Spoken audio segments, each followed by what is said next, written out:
would you do if you were diagnosed with cancer at age 35?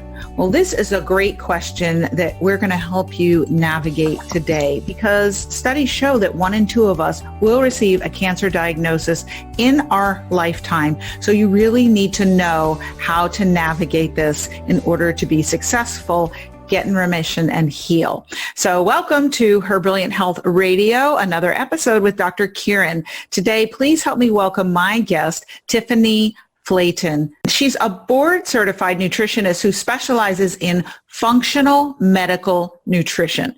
She helps people ferret out nutrient deficiencies that are the root cause of their disease and helps them restore these deficiencies naturally. At the young age of 35, Tiffany was diagnosed with metastatic thyroid cancer that woke her up to the realities of appropriately nurturing and caring for her body.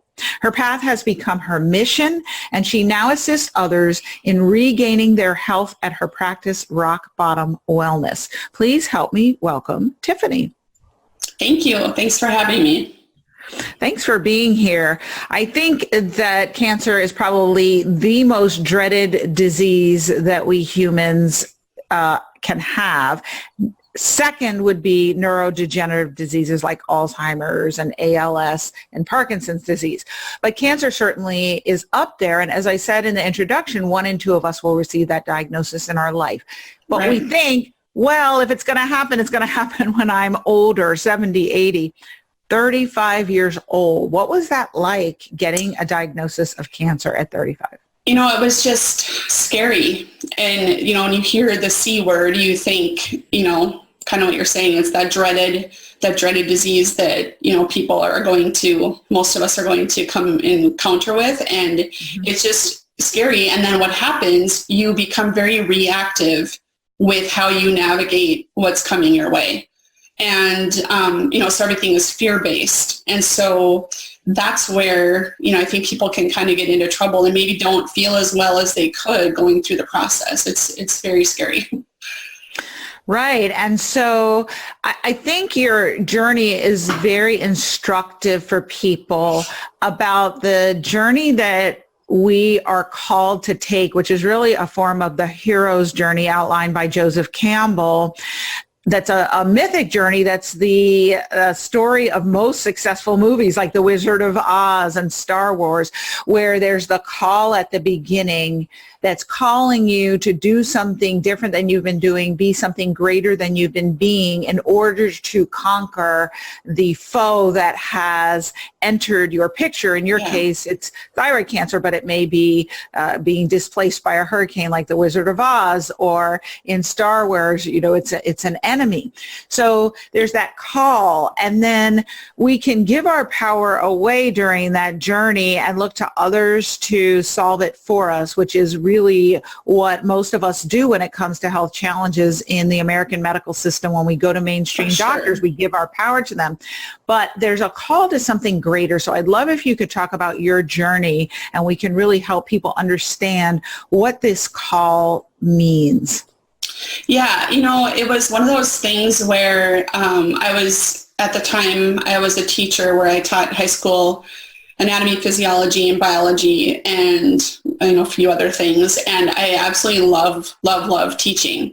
The environment in, you know, anybody out there who's a teacher will understand the environment is, you know, very difficult now to teach in. And I was just feeling, you know, beat down. I was sick all the time, and just the fatigue and the lethargy and the anxiety and the depression and I can't even describe the dark hole. Now, I'm not going to say it's all because of my teaching job, because I love to teach, but I had this underlying thing happening. I was being tested. I know they ran thyroid panel, which actually was just TSH.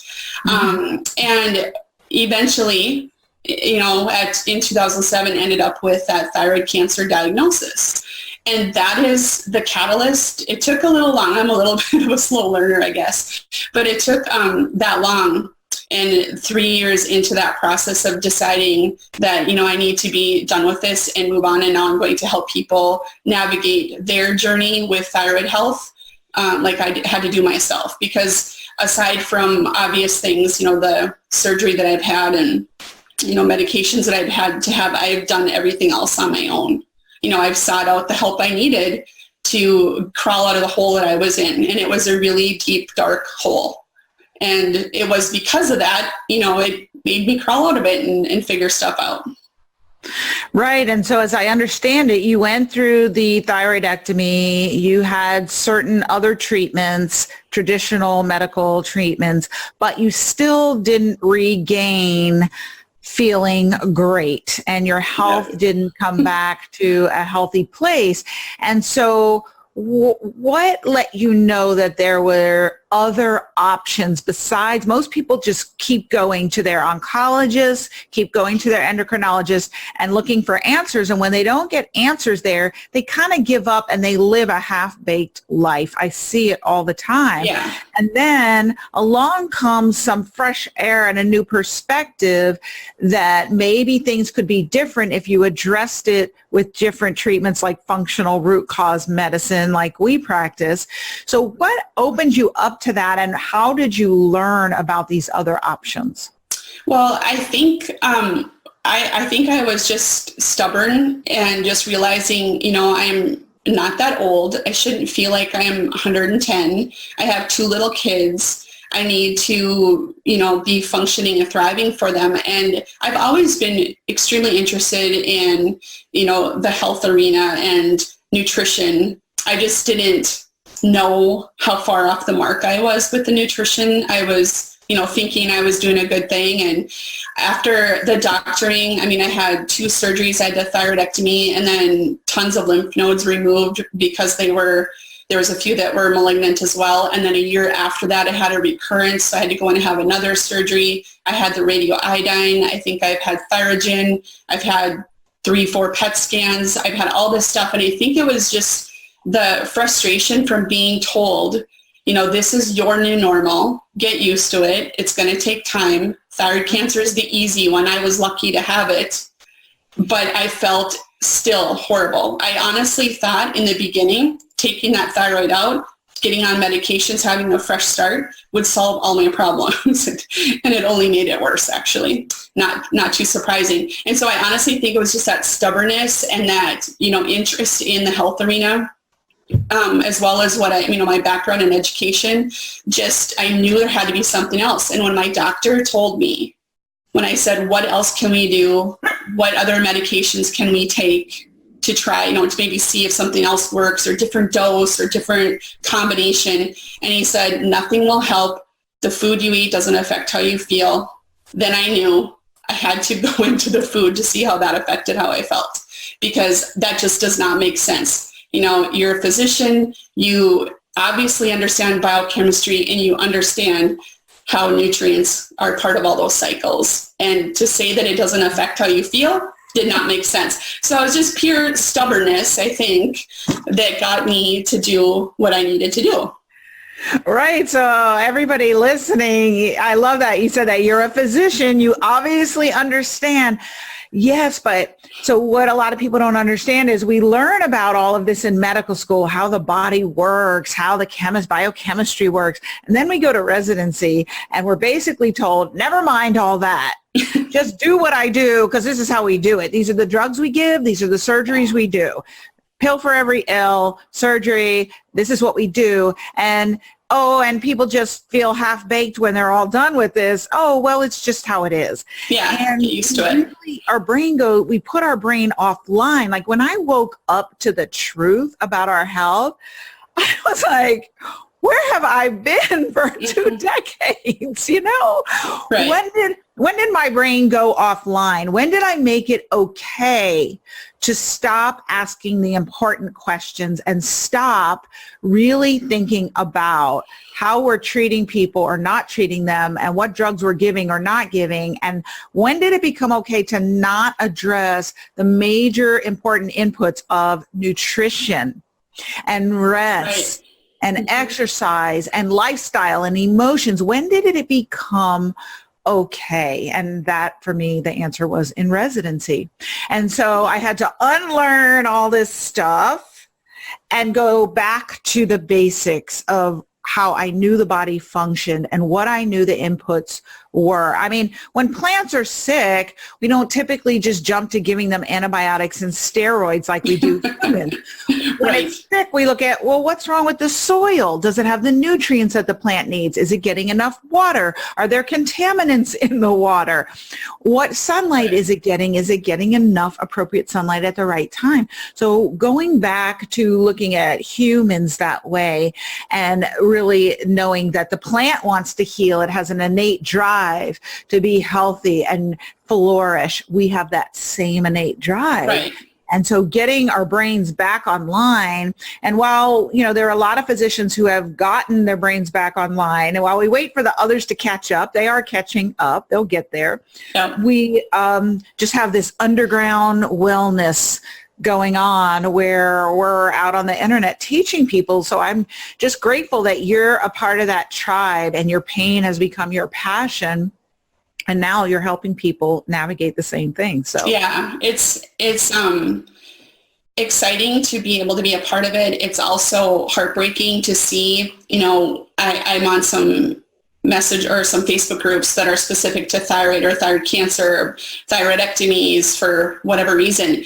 People do not know why they're taking the medications they're taking. They do not know when they should take them or how they should take them according to, different foods or supplements. They have no clue. They are just left with, this is not a big deal. Here's your Synthroid, go away. And that's sort of the message that they receive. And they are lost and they're floundering and they're sick. They're so sick and miserable, and they're not able to come out of it because they're not being educated by whoever's taking care of them. Right. And thank goodness that you're in these message groups so you can offer experience, strength, and hope, knowledge, tools, support, and help people to understand the truth. So I think that's what's the real beauty of the internet and what it provides. It's allowing us to democratize health and wellness. And that's a wonderful thing. Yeah. So I'm just curious, a big part of what I work with clients on and understanding is that there's a deeper meaning to whatever illness they have. And I recently was interviewed for a summit on Hashimoto's and also on Ina Toppler's podcast about Health Mysteries Solved, about the deeper meaning of thyroid illness. So one, the deeper meaning is the answer's not in the drugs and surgery, and you've got to look at the root causes of what else. So hormone imbalance, toxicity, nutritional deficiency. But two, for me, is the energetic meaning of the emotional significance in your life. So I'm just curious if you have any insight to that for yourself. Yeah, I'm not super well versed in all of that, but I do believe 1,000% that for me, part of it has to do with that throat chakra and not being able to speak my truth, just speak out at all. And I don't know where that exactly comes from. That's not how I was raised. I wasn't raised to just, sit back, be quiet, but also very conservative, just like, be nice and kind and, sit back a little bit, but, don't stand out too much. So I don't know if there's anything directly with that, but for me, I believe that. And I also have always struggled with throat infections. And there's just so much throat stuff where it just to me seems energetically, that's the piece where there's all kinds of, bogged down energy there that had to come out somehow. And my body said, hello, here you go. And so now all of a sudden I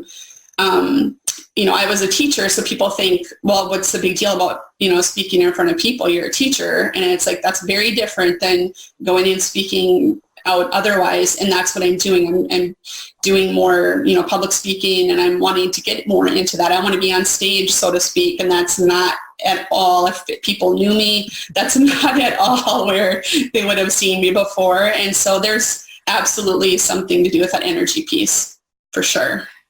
Yeah. And just for everybody listening, so chakra just means spinning wheel. And these are wheels of energy that you have in your body that's part of your energy system that really forms the energetic framework of your physical body.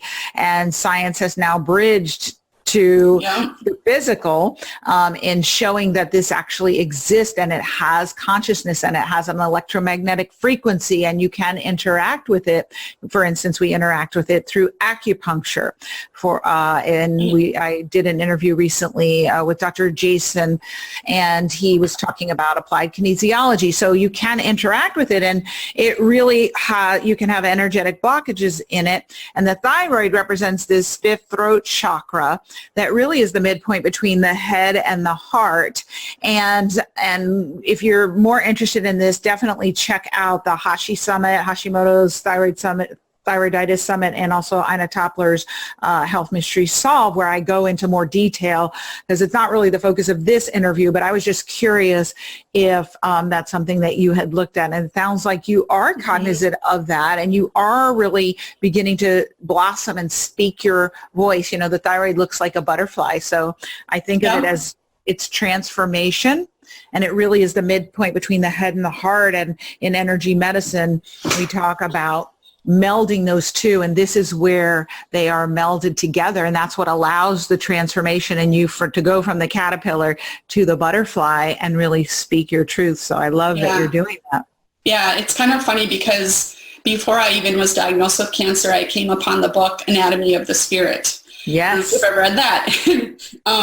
My dad actually had been reading that book when he was going through his, he had a completely different type of illness, and it was pretty long and drawn out, and he was reading that book, and I read it many years later, but years before my diagnosis. And I remember being just, totally, like, it just piqued my interest in starting to be really, how this really is something. And then now it's, like you said, it's tied more to science, and there's more, it's more caught up now. It's more getting to be a little bit more mainstream, which is kind of nice. But the seed was planted many years ago with that. I just didn't understand it.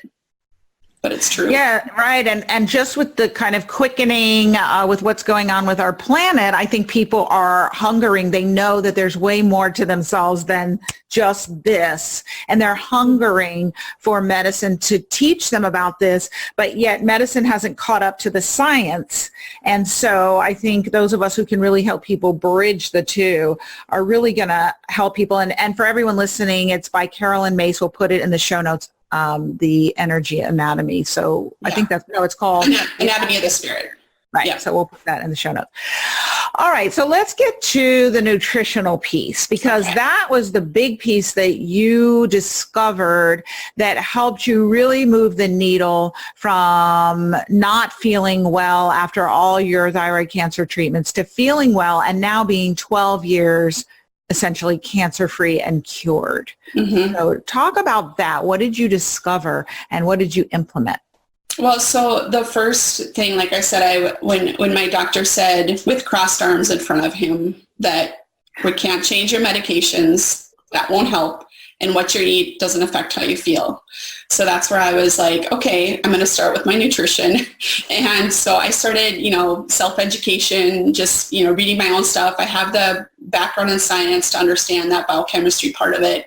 I sought out help from nutritionists that weren't just, calories in, calories out nutritionists, because I knew enough that was not the case, because I knew for my whole entire life that calories in, calories out was very temporary situation with regard to weight. And I started digging into the functional aspect of nutrition, and I sought out the help of that from the licensed professionals to do that in my state. And then I started doing it on my own. The first thing I did was got rid of gluten. And for me, and let me jump back a little bit, I had seen a naturopathic physician who would run a panel on me for food sensitivities, IgA sensitivities, and gluten, soy, egg, and dairy came up like just off the charts. And so I'm like, well, whatever, I'm going to try it and see. I did all four things at one time for several years. I now allow some of the things to come in, but gluten is out. And within a week, I was a different person being off of gluten. Now, I don't know if I have celiac. I don't think I have celiac.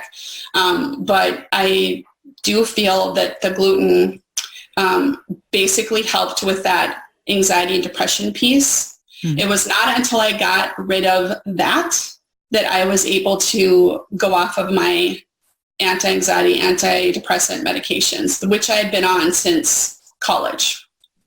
And it took the edge off. That's all it did. I thought, when am I going to get better being on these meds? Like, I'm going to wake up one day and feel awesome. And I never did. But it took the edge off, and I was scared to go off of them, which I hear all the time as well. And getting the gluten out of the diet for me was that mental health piece that was right in check for me. And everybody thinks gluten and gut health, which obviously impacts gut health. But right. For me, the biggest obvious symptom was the mental health piece of it. So I started with the gluten, and like I said, I did the dairy and eggs, and so I kept that out. And obviously soy is not usually recommended for thyroid patients, no matter what. So that's easier to do. And just eating whole foods and balancing my blood sugar.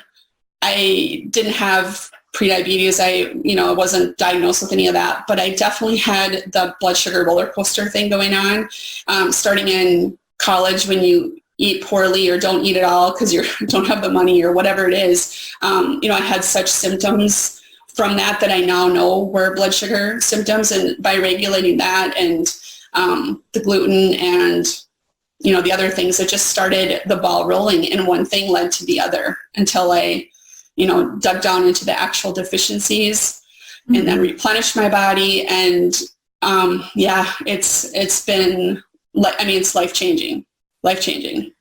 Right. So you address the food sensitivities, which are a source of inflammation in the body, particularly for thyroid. You're right on with the gluten, highly inflammatory. Some of the aspects of the gluten in wheat actually mimic some of the cellular structures in thyroid. And so the body can get confused, and it starts attacking with the immune system.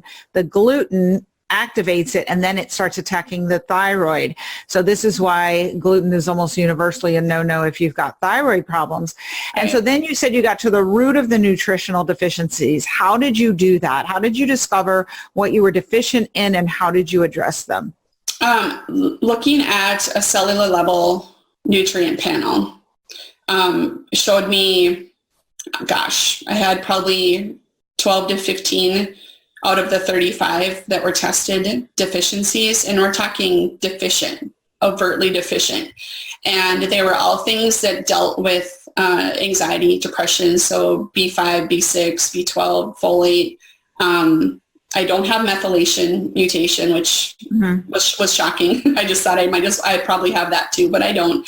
But I still was deficient in a lot of the nutrients that are associated with that. I had several minerals deficient. I had several antioxidants deficient and several amino acids deficient. And so I went on a mission, and I was like, I'm going to take whatever I need to take therapeutically for 4 to 6 months, depending on how I feel. And along that road, I'm going to use the foods that are high in those things and make sure that that's a part of my diet, eating primarily whole foods as much as possible.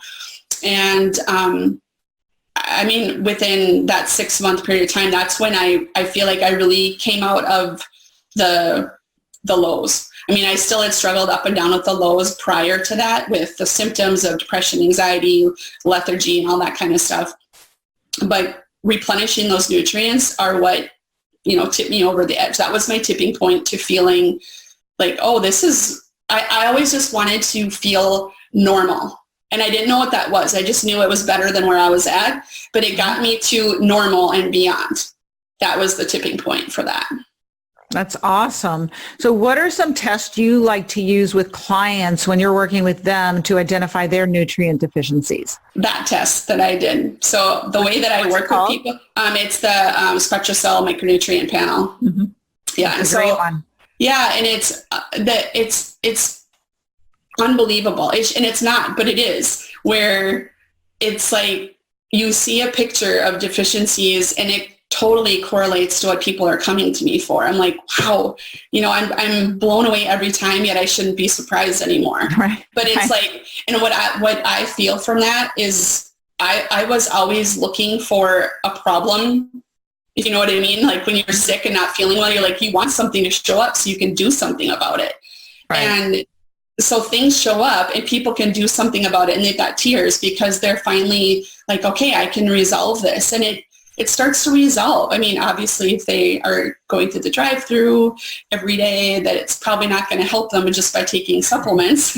But so we have that conversation, of course. But usually by the time people come to me, they've also hit their rock bottom and are ready. They are ready to do what they need to do to feel better. And yeah, so that's what I work with for the most part. You know, I stay in my lane with nutrition. Some people will bring in their thyroid panels from their doctors, and inevitably there's, if they get more than the TSH, which is not very common, but if they do, right. I have seen over and over and over again, high antibodies, like very high antibodies, or really low free T4, and everything else is normal. And they just are told, it's all good, just come back in a year. So right. I get the nutrients for the thyroid to deal with that. Yeah, and what everybody listening needs to understand is that the standard of care for checking for thyroid is they're concerned, do you have a disease and do I need to give you a drug? And the TSH, thyroid stimulating hormone, is the hormone your brain makes to tell your thyroid to function. So that has a wide range of quote unquote normal that's defined by what 95% of the population has. Well, 60% of Americans are overweight or obese, so they're not optimally healthy. Right. You're being compared to those people. So you don't want to be compared to them. You want to be compared to optimal, which is a different diagnosis, and there are different tests that you can do to look at thyroid function. And I find that if people are having health challenges, generally thyroid's involved because it's your battery, and it sets your metabolic rate, the rate at which you burn calories for fuel to do anything in the body. So if you've got health problems, you got a fuel problem, you got a thyroid problem because you do not have the energy to fix the problems, and the body naturally wants to fix itself, but it can't do it when it doesn't have proper battery support. Exactly. So I get real excited about this because I think this is one of the most egregious errors that we as mainstream physicians propagate on people, and it's just based on misunderstanding. We want optimal function. So I love it that you were not willing to accept the status quo, and that you said, I love how you describe arms crossed. He tells you, what you eat doesn't matter. It was exactly like that. Physicians can be so ignorant and self-righteous, and we think we know everything. And I used to be that way. I thought I knew everything there was to know about women's health, except there was this glaring omission in the fact that I weighed 240 pounds and had chronic fatigue and fibromyalgia and depression, anxiety. My hair was falling out. So obviously I didn't know everything, right? And so I bless the illnesses that brought me to my knees and surrendered, that allowed me to be open and crack open that ego shell that allowed me to receive the gift of knowing about functional medicine and energetic medicine. So Right. So I love that your journey, you knew it. You were on it. You're like, no, you don't have the answers for me. I'm going to find them. And it's so easy to do because you're out of fear. They say this is what you need to do, and you're like, okay, you're the doctor, and you're scared because you just were diagnosed with cancer. So it's easy to do that. You're scared, and so you give your power away to people who don't necessarily know the things that you need to know. And if you're listening to this, well, you've already been cracked open in some way because you have an inkling. And so following your heart, taking your power back, asking powerful questions, paying attention to the answers, and keep seeking, and you will find. And so if you're struggling with thyroid issues that are unresolved, I think that what Tiffany's sharing is very important. Maybe look at your nutrients. There's so many nutrients that it's not just iodine and selenium, which a lot of people hear about with the thyroid, but it is a lot of these B vitamins, which includes folate. There's a whole plethora of vitamins, and then there's inflammation going on too that needs to be addressed. And so looking at that with food sensitivities, what's going on with your gut, and really getting to this root cause. So what would be the top 3 take action steps that you would recommend for people listening who maybe are suffering with unresolved thyroid issues? Because we covered a lot of ground. What would you recommend? So the first one is be your own best advocate. And, you need to find a doctor who is going to be willing to run the full spectrum of thyroid testing that can be done. I know they're hard to find. People ask me all the time, and I have a hard time in my area to find people to do that. And I have had kickback with my own doctor with some of the tests I've asked for, and I'm sort of poo-pooed, like, well, it doesn't really tell us anything, that kind of thing. So I know that that's a struggle. So I don't know, get into groups that are, different, like in the Facebook groups with thyroid, there's all kinds of people saying, who knows a good doctor in Pennsylvania or wherever. So that's a good place to start, get in there and find someone in your area that can get the whole picture, so you have a basis to work with. You know what you're dealing with. And, that goes into dealing with the inflammation piece. When you know where you're starting from, then you need to really start with inflammation, which is getting into that nutrition piece. And so you need to seek out someone like myself, who's a functional medical nutritionist, someone who looks at the nutrients that will affect how you feel with thyroid, but with the other aspects of things too. Nutrients for inflammation, nutrients to, help your energy and fatigue with your adrenal glands, nutrients to support your gut health. So look for someone like that. Those are my, first 2 takeaways. And then that third one, we talked about this a little bit. Basically just never give up, and don't let someone else, whether it be your mother, your brother, your friend, your doctor, someone on the bus next to you, don't let them tell you that the way you're feeling is supposed to be the way you're feeling, because that's how you treat thyroid or whatever, whether it's cancer or not. You need to listen to your gut and, put yourself out there and do what you need to do to feel normal, whatever that might be for you. Get to that level that you need to be to function. I just never give up. Right. I love that last one, because we have this cultural mythology that as we get older, we're just going to be tired. We're just going to not have a sex drive. Our skin is just going to wrinkle and sag, and we're just going to not feel great. We're going to have low energy. We're going to get sick. And these are beliefs that do not serve us, and they're actually not true. It's not aging that causes it. It's root cause dysfunction in the areas that we're talking about that cause these. So if you address the root causes, you don't have to have these as you age, people. And if you learn nothing else from this podcast, I get so upset and passionate about this. It is not a given, right? The human genome now shows that our lifespan should probably be about 147. And we should be vital and alive and vibrant and have, vivacious hair, skin, nails, energy, sex drive, robust, well into our 80s, 90s, 100s, 110s, 120s. But we've got to address these root causes, and don't look to your insurance to give that to you, and don't look to mainstream medicine to give it to you, because they're not about that. They're about, what do I need to do to stop you from having this symptom right now so that you can patch up and go about your daily life. But your life is not about that. You are not a machine. You are a living, breathing animal.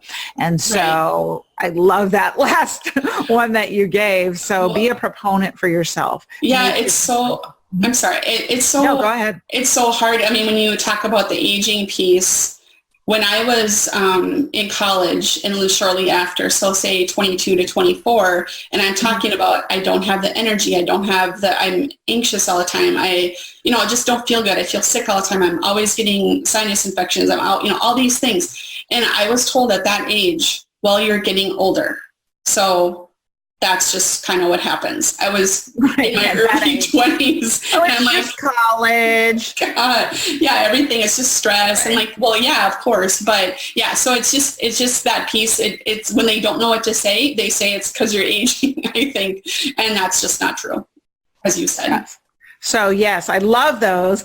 And I thank you so much for your journey, your path, your passion, your purpose, for the work that you're doing and the experience that you shared with everyone. Thank you for your openness and your willingness to really be vulnerable in the service of helping other people who are suffering the same way, because I really believe that's what it's all about. So thank you. Yeah, thank you for having me. I appreciate it.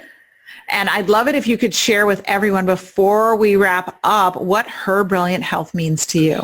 So to me, Her Brilliant Health is empowering, kind of going on what we just got done talking about. So taking control of your own health by listening to your body and aligning your healthcare team with what you need to do to feel good is taking control, and is so empowering and is so important for us to do.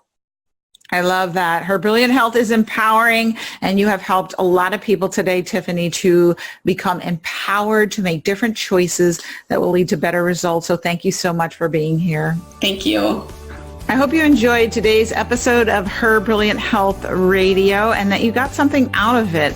Definitely take action on some of the steps that Tiffany shared and think about what Her Brilliant Health means to you, and set an intention for what you'd like to see happen with your health in the next coming weeks, months, and year, and see what unfolds for you. And as always, this episode is brought to you by the Shine Shake, energizing, detoxifying, balancing shake that helps you get the bad stuff out, the good stuff in, and to balance everything so that you can start to feel better and move towards health and wholeness. Available at KyrinDunstonMD.com.